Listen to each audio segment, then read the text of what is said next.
अपनी राख से तू उड़ जा अब तलाश में, परवाज़ देख परवाने की, आसमां भी सर उठाएगा, आएगा अपना टाइम आएगा, मेरे जैसा शाना लाला तुझे ना मिल पाएगा। ये hello, good afternoon to all of you. कैसे हो? सभी हो? ठीक हो बेटा? You are watching commerce winner channel with Gaurav. I am bringing the new concept for today, characteristics of business. Last class मैंने जो आपको डिस्कस कर है वो आपको उम्मीद करता हूं कि सब कुछ आ गया होगा। अब मैं बताने वाला हूं विशेषताएं, क्या विशेषताएं होती हैं, क्या कैरेक्टरिस्टिक्स होती हैं किसकी? बिजनेस की। तो सबसे पहले क्या है? And economic activities. ध्यान से, सबसे पहला जब ऑब्जेक्टिव, बिजनेस क्यों करते हैं भैया? जिससे कि हम प्रॉफिट कमाए। तो जिस चीज में इन्वॉल्व हो जाता है हमारा प्रॉफिट, वो सारी एक्टिविटीज हो जाती हैं इकोनॉमिक, और जिसमें प्रॉफिट इन्वॉल्व नहीं होता वो होती है हमारी सोशल वेलफेयर, यानी कि उसे बोलते हैं नॉन इकोनॉमिक। ये बात समझ में आती है? तो ध्यान से, business is concern as an economic activities because it is the undertaken with the objective to earning money. ध्यान से, कोई भी ऐसा बिजनेस जिसका ऑब्जेक्टिव प्रॉफिट कमाना है या पैसा कमाना है, वो कोई भी काम करता है, वो सारी आपकी इकोनॉमिक एक्टिविटी कहलाएंगी। This is the characteristics of business. Clear हो गया? दूसरी बात, प्रोडक्शन या प्रोक्यूरमेंट ऑफ गुड्स। या तो आप मैन्युफैक्चर्स करोगे, यानी कि किसी प्रोडक्शन, ये है मार्कर है, या तो आप इसको बनाओगे जिसको हम क्या बोलते हैं? प्रोडक्शंस। या क्या काम करोगे? कहीं ट्रेडर से परचेज करके लाओगे, फिर कस्टमर को बेच दोगे, तो उसे बोलते हैं procurements of goods and services. And services होता है ना, इलेक्ट्रिसिटी माल, जैसे सपोज करो हम एसी परचेज करके लेकर आए हैं, तो उसके बाद जब परचेज करने के बाद कुछ वे सर्विसेज भी देते हैं कि फ्री सर्विस आपकी दो, कि हमारा जो कंपनी का मेंबर आएगा विजिट करेगा, इसकी सर्विसेज होंगी, दो फ्री होंगी, है ना। तो इस तरीके से भी सर्विसेज दी जाती हैं। यानी कि business includes all the activities concern with the production, procurement of goods, service for the sale. Sale के लिए आपने कुछ भी करा, जैसे मेरा पर्पस क्या, मैं बिजनेसमैन है, या तो इसे मैन्युफैक्चर्स करूंगा और मार्केट में सोल्व करूंगा, वो भी बिजनेस ही कहलाएगा, ठीक है। या मैं इसे परचेज करके फिर कस्टमर को सोल्ड करूंगा, ये भी बिजनेस कहलाएगा। या मैं क्या करूंगा, परचेज करके लाया, इसको सेल करा और साथ में सर्विसेज भी दे दी। अगर इसमें कोई खराबी हुई तो हमारा जो मेंबर्स, हमारा जो एम्प्लॉय है, घर आके इसको सही करके जाएगा। तो ये मैं अपनी सेल इंक्रीज करने के लिए जो भी काम किया जा रहा है, वो सारा मेरा कैरेक्टरिस्टिक्स है किसकी? बिजनेस की। तो ये लिखा हुआ है। क्लियर? ये बात समझ में आती है? जल्दी राइट डाउन करो उसको, फिर और पॉइंट सीखते हैं।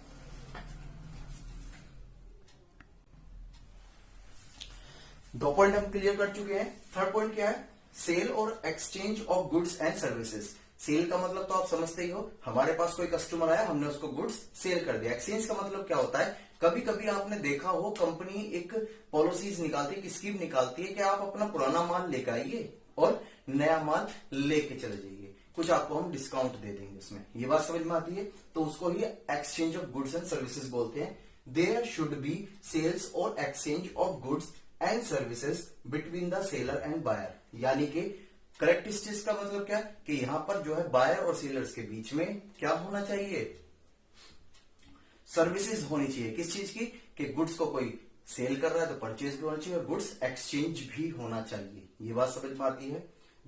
लास्ट पॉइंट ये क्या है? Fifth point, dealing in goods and service at a regular basis. ध्यान से, there should be regularity of dealing और exchange of goods and services. यानी कि रेगुलरिटी होनी चाहिए। ऐसा नहीं है आपने एक दिन बिजनेस मतलब ओपन किया, 2 दिन की छुट्टी करी, फिर 3 दिन की छुट्टी करी, ऐसा नहीं है। यानी कि कस्टमर, जब आप बिजनेस पर कंटिन्यू आ रहे हो और कस्टमर जो आपके पास कंटिन्यू आता जा रहा है, जब ही आपका बेनिफिट है। ये बात समझ में आता है? तो डीलिंग जो होगी आपकी गुड्स में सर्विसेज में, वो कंटिन्यूटी बेसिस पर होनी चाहिए, अल्टरनेट डेज पर नहीं होनी चाहिए। फिफ्थ पॉइंट क्या है? सबसे मेन मोटिव यही होता है, प्रॉफिट कमाना। तो the main purpose of business is to earn profit. A business can not survive without making the profit. ध्यान से, कोई भी ऐसा बिजनेस जो प्रॉफिट ना कमाता हो, वो सर्वाइव मार्केट में नहीं कर सकता। क्यों? जिसका ऑब्जेक्टिव ही प्रॉफिट कमाना था, इसलिए ही उसने इंट्रोड्यूस करा था उस बिजनेस को, लेकिन वो प्रॉफिट ही नहीं कमा रहा, तो वो सर्वाइव भी नहीं करेगा और वो बिजनेस बंद हो जाएगा। राइट डाउन करो जल्दी से। 6 पॉइंट क्या है बेटा इसका? कैरेक्टरिस्टिक्स ऑफ बिजनेस का, अनसर्टेनिटी ऑफ रिटर्न। ध्यान से, अब मैंने बिजनेस तो ओपन कर लिया, ठीक है, जरूरी थोड़ी ना है कि मेरी जल्दी से जल्दी रिटर्न आ जाए। हो सकता है कस्टमर आने में या मार्केट में मेरी वैल्यू बढ़ने में, मेरी सेल इंक्रीज होने में, प्रॉफिट कमाने में कि हो सकता है 1 साल लग जाए, 2 साल लग जाए, 3 साल लग जाए। जैसे मैंने यूट्यूब चैनल बनाया, जरूर थोड़ी ना है कि आज ही मेरे लाख सब्सक्राइब मिलियन हो सकते हैं, हो भी सकते हैं, नहीं भी हो सकते, depend on the viral of my video. ठीक है, लोगों को पसंद आएगी तो करेंगे, नहीं तो कोई बात ही नहीं है, चलो कोई बात नहीं। लेकिन जो पढ़ रहे हैं उनका तो बेनिफिट हो रहा है। याद रखना, अगर आप कुछ अच्छा देख रहे हैं तो वो कॉमर्स विनर देख रहे हैं, ध्यान से। अनसर्टेनिटी का मतलब निश्चित, अनिश्चित होती है, यानी कि कोई निश्चितता नहीं है, सर्टेनिटी नहीं है कि आपको पैसा मिलेगा या नहीं मिलेगा। एवरी बिजनेस इन्वेस्ट मनी, हर बिजनेस में पैसा इन्वेस्टमेंट किया जाता है इस ऑब्जेक्टिव के साथ कि जब वो पैसा बिजनेस में लगाएंगे तो फ्यूचर में क्या कमाएंगे, प्रॉफिट कमाएंगे। क्या कमाएंगे, profit. But the amount of profit earn में वेरी, यानी कि हो सकता है कि जितना हम सोच रहे हैं उतना ना कमाए, या हो सकता है कि हम बिल्कुल भी ना कमाए। ये तो डिपेंड करता है फ्यूचर के ऊपर। Future is uncertain, we don't know, इस वजह से प्रेजेंट में जियो। Also there is always a possibility of losses, possibilities भी हो सकती है लॉसेस की। ये बात समझ में आती है। 7 पॉइंट क्या है, एलिमेंट ऑफ रिस्क, यानी कि ध्यान से, the all business activities carry some element of risk, यानी कि जब भी आप बिजनेस, कोई भी बिजनेस कर रहे हो उसमें कोई ना कोई रिस्क इन्वॉल्व रहता ही है, कोई ना कोई रिस्क एलिमेंट रहता ही है। Because future is uncertain and business has no control over the several factors, और यानी कि ध्यान से कुछ एग्जाम्पल बता रहा हूं जिन पर कंट्रोल ही नहीं कर सकते। जैसे सपोज करो अब लॉकडाउन का सिस्टम है, क्या है, लॉकडाउन का सिस्टम। तो मुझे बताओ, सबके जो बिजनेसमैन थे जो एक उम्मीद लगा के बैठे हुए थे कि भाई हमारा बिजनेस इस साल और भी अच्छी तरह से रन करेगा, लेकिन वो नहीं हो पाया। क्यों? क्योंकि ड्यू टू द लॉकडाउन। तो ये तो अपने हाथ में है नहीं, ये तो अपने कंट्रोल में है ही नहीं। ठीक है, तो कुछ चीजें ऐसी होती हैं। सपोज करो स्ट्राइक हो गई, सपोज करो बिजनेस में आग लग गई, आग लगने की वजह से 2 महीने का जो ड्यूरेशन था, पीरियड था, उसकी वजह से काम हमारा बंद हो गया, सेल नहीं हो पाई, तो क्या ये आपके कंट्रोल में नहीं हुई? अर्थक्वेक आ गया, उसकी वजह से कोई प्रॉब्लम्स हो गई। ठीक है, तो कुछ चीजें ऐसी होती है जो हमारे कंट्रोल में नहीं होती है, इस वजह से इसके अंदर एक एलिमेंट ऑफ रिस्क हमेशा ही रहता है। ये बात समझ में आई या नहीं आई? क्लियर? राइट डाउन करो।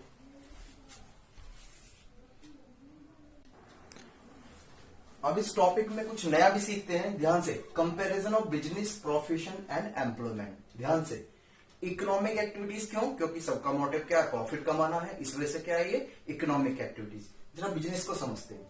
बिजनेस जैसे आपने फिशिंग कर ली, तालाब करते हैं, तालाब में मछलियां वगैरह पालते हैं, जब मुंबई महाराष्ट्र की तरफ होता जाता है। मैन्युफैक्चर गुड्स, आप किसी भी गुड्स को प्रोड्यूस करते हो यानी कि बनाते हो, वो भी एक आपका बिजनेस है। माइनिंग करते हो, जैसे खान वगैरह होती है, कोयले की खान वगैरह, उसमें कोयले की खुदाई वगैरह कराते हैं, तो वो भी क्या एक तरह से आपका बिजनेस ही है। Production is selling of electronic goods, आप इलेक्ट्रॉनिक गुड्स बनाते हो या परचेज करके मार्केट में सेल करते हो, वो भी क्या आपका एक बिजनेस है। बैंकिंग, ये भी क्या है आपका एक बिजनेस है। लेकिन प्रोफेशन में देखो, जैसे डॉक्टर्स है, वो कोई भी गुड्स सोल्ड नहीं करता, वो क्या करता है, ध्यान से सुनो, वो सर्विसेज प्रोवाइड करता है। आप उसके पास जाओगे, अपनी प्रॉब्लम बताओगे, वो आपको प्रिस्क्रिप्शंस दे देगा। ठीक है, तो उसने आपको सर्विसेज दी है, उसके बदले वो क्या ले लेता है, पैसा ले लेता है। तो जब कोई इंसान अपनी सर्विसेज देता है तो उसे बोलते हैं प्रोफेशन। क्या बोलते हैं? पेशा। जैसे लीगल, आप कोई भी अपना केस लेके गए हो तो लॉयर आपको क्या करेगा, कंसल्टेंसी करेगा, उसके एक अलग से चार्ज लेगा आपसे। या आपको अकाउंटेंसी के रिगार्डिंग कोई भी प्रॉब्लम है तो आप किसके पास जाओगे, चार्टेड अकाउंटेंट यानी कि सीए, जो आप में फ्यूचर में बन सकते हो। ठीक है, ये बात समझ में आती है, वो भी सर्विसेज प्रोवाइड करता है। एम्प्लॉयमेंट का मतलब क्या, जो वर्कर्स होते हैं। ठीक है, क्या होते हैं, वर्कर्स। जैसे कोई कंपनी में स्वीपर का काम कर रहा है, ठीक, ईंट का काम कर रहा है या स्वेपिंग कर रहा है, ये एम्प्लॉयज। जैसे क्या कहते हैं, कोई इंसान कहीं जॉब करता है, नौकरी करता है, तो वो एम्प्लॉयज होते हैं। सेल्समैन, ये भी क्या करते हैं, जॉब ही करते हैं, ये भी क्या करते हैं, जॉब ही करते हैं, क्योंकि कंपनी ने इनको क्या दे रखा है, एक डिपार्टमेंट दे रखा है कि आपको जाके हमारा प्रोडक्ट घर घर सेल करना है, तो ये भी कंपनी की तरफ से क्या कर रहे हैं, जॉब करते हैं, तो इस वजह से इसे भी एम्प्लॉयमेंट। ध्यान से, यदि कोई इंसान जो है अपना मालिक खुद है, वो गुड्स को बनाएगा या परचेज करेगा और कस्टमर को सेल करेगा, वो कहलाता है बिजनेस। क्लियर?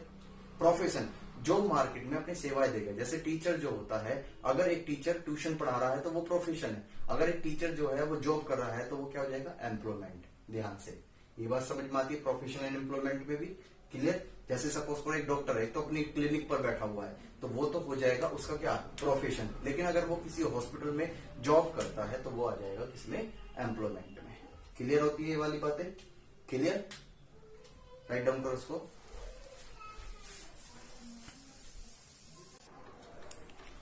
चलो कुछ डिफरेंसेस समझते हैं। बेसिस ऑफ डिस्ट्रक्शंस क्या है, ध्यान से देखो। मोड ऑफ एस्टेब्लिशमेंट यानी कि बिजनेस कैसे एस्टेब्लिश होता है, स्थापित होता है, प्रोफेशन कैसे एस्टेब्लिश होता है, और एम्प्लॉयमेंट कैसे। ध्यान से, जब आपको कोई बिजनेस स्टार्ट करना होता है तो सबसे पहले कुछ लीगल फॉर्मेलिटीज होती हैं, वो आपको फुलफिल करनी होती हैं। जैसे आपको फूड का अगर कोई भी बिजनेस ओपन करना है तो आपको फूड इंस्पेक्टर से सर्वे और लाइसेंस वगैरह सब चीज लेनी पड़ती है। ऐसी अगर आप परचून का कर रहे हो तो वहां भी व्यापारिक संगठन से सब चीज लाइसेंस वगैरह लेना पड़ता है।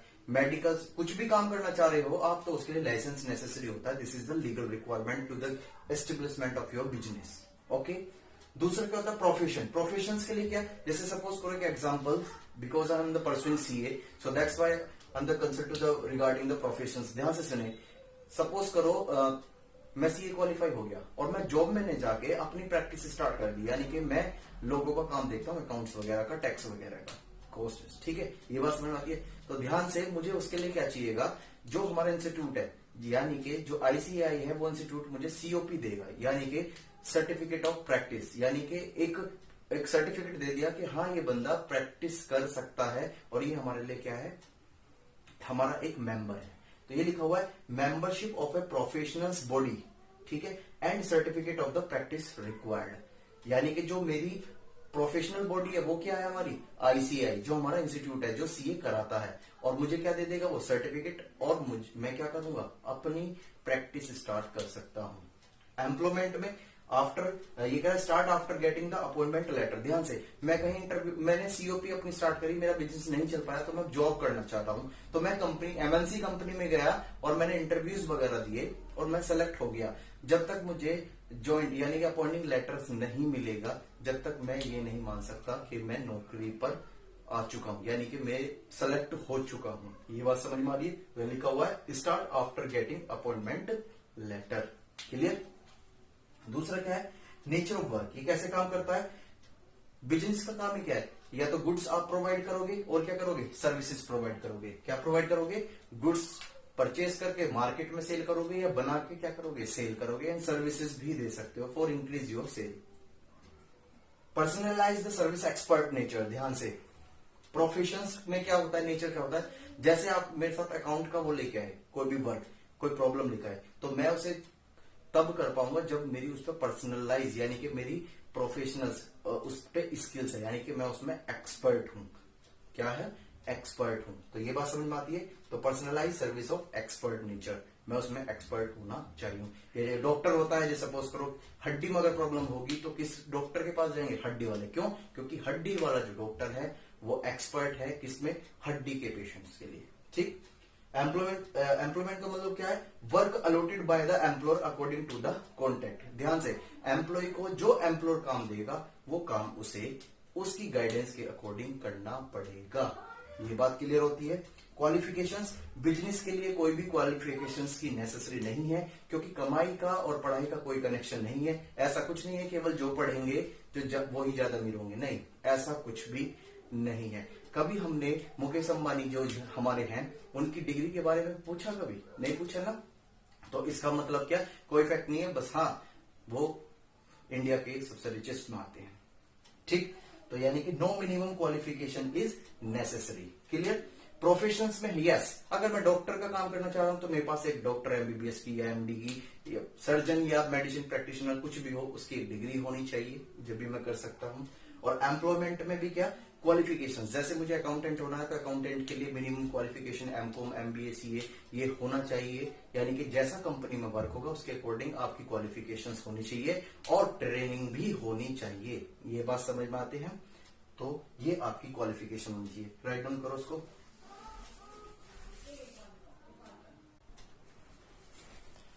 बेटा कुछ पॉइंट्स और बचते हुए हैं, ये नहीं है क्वालिफिकेशन वाला। ध्यान से, कैपिटल इन्वेस्टमेंट, यानी कि अगर आपको कोई बिजनेस सेटअप करना है तो उसके अकॉर्डिंग पैसा लगाना पड़ेगा, यानी कि इन्वेस्टमेंट करना पड़ेगा। If you are the business is large तो you have the requirement of the large amount. अगर आपको बिजनेस बड़ा करना है तो बड़ी अमाउंट की जरूरत है, अगर आपको बिजनेस छोटा करना है तो छोटी अमाउंट की जरूरत है। This is your capital investment. Okay. Profession में लिमिटेड कैपिटल फॉर एस्टेब्लिश, यानी कि जैसे सपोज करो एक डॉक्टर है, उसे कुछ इंस्ट्रूमेंट चाहिए होते हैं, अपने जो ऑपरेशंस वाले होते हैं कुछ इक्विपमेंट्स चाहिए होते हैं, कोई मशीन्स वगैरह भी चाहिए होती हैं। तो यहाँ पर जो कैपिटल जो लगाई जाती है बिजनेस में, जो पैसा लगाया जाता है प्रोफेशन में, वो लिमिटेड ही होता है। उसका फर्नीचर, इंफ्रास्ट्रक्चर, एसी वगैरह ये सारी चीजें। लेकिन एम्प्लॉयमेंट में कोई भी कैपिटल की रिक्वायरमेंट नहीं है, यानी कि आपके पास एक पर्सनल स्किल्स है, ठीक है। आप क्या करते हो, कहीं जॉब कर रहे हो, बस आपको क्या काम करना है, अपना वहां टाइम स्पेंड करना है, उनको सर्विसेज प्रोवाइड करना है, बदले में वो आपको सैलरी प्रोवाइड करेंगे। आपको कोई भी पैसा इन्वेस्टमेंट करने की जरूरत नहीं है। क्लियर? रिवार्ड एंड रिटर्न, यानी कि क्या क्या मिलता है पैसा। बिजनेस में मिलता है प्रॉफिट। बिजनेस में क्या मिलता है? प्रॉफिट। प्रोफेशन में मिलती है फीस। ये तो आप समझ रहे हो, सीधी सी बात है। आप कोई दुकान के पास गए, दुकान पर से कोई माल परचेज करके लाए, तो उसमें उसने क्या कमाया? प्रॉफिट कमाया होगा। चाहे 1 रुपए की टॉफी में उसने 25 पैसे अर्न किए हैं, तो वो क्या है? प्रॉफिट है for the seller. Okay. Profession में क्या है? प्रोफेशन में आप डॉक्टर के पास जाते हैं तो डॉक्टर आपको दवाइयां लिख के दे देता है, प्रिस्क्रिप्शन राइट डाउन करके देता है, आप बदले में उसे क्या देते हो? फीस देते हो। क्या देते हो? फीस। तो यानी कि प्रोफेशन में होती है आपकी फीस। लेकिन एम्प्लॉयमेंट में क्या होती है? सैलरी या वेजेस। अगर आप जो है रिसीव करते हो मंथली बेसिस पर, तो आपको मिलती है सैलरी। अगर आप पर डे कोई इनकम अर्न कर रहे हो, तो वो कहलाई जाती है आपकी वेजेस। ठीक है। लेकिन ये जो काम कर रहे हो as per the direction your employer कर रहे हो, ये बात समझ में आती है। तो इसी टॉपिक के साथ वीडियो को एंड करते हैं। ठीक है। अगर आपको मेरी वीडियो पसंद आती है, please like and subscribe with your friend and subscribe my channel. It is my humble request. जब ही तो मुझे मोटिवेशन मिलेगा, बिना आपके मैं कुछ भी नहीं हूं। ठीक है बेटा, कुछ बेनिफिट मुझे भी मिलते रहे। Okay, bye bye and take care. मिलते हैं नेक्स्ट वीडियो में न्यू कंसेप्ट के साथ। पढ़ लेना। Bye bye.